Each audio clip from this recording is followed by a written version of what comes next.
how to delete Facebook block list permanently. So hello guys, welcome back to this quick tutorial video.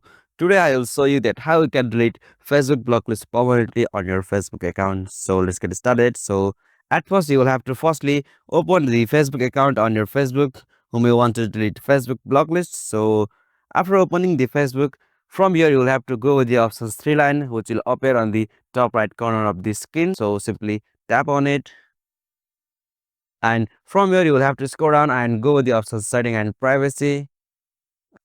And now from your settings, all right, so from here you will have to scroll down and find the options like blocking. So it will appear on the audience and visibility section. So simply you have to tap on the blocking option, and on this section you will got all of the listed blocked people whom you have blocked in Facebook. So to unblock or to remove the block list permanently from your account, you will have to tap on this option unblock. So simply to remove that, you have to tap on this unblock.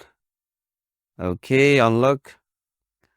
Okay, so as you can see, I have successfully removed the block list permanently with my Facebook account. So likewise, you can also delete Facebook block list permanently on your Facebook account. So hope this video was helpful to you, and please don't forget to subscribe our YouTube channel for more short tutorial like this. Thank you for watching this video.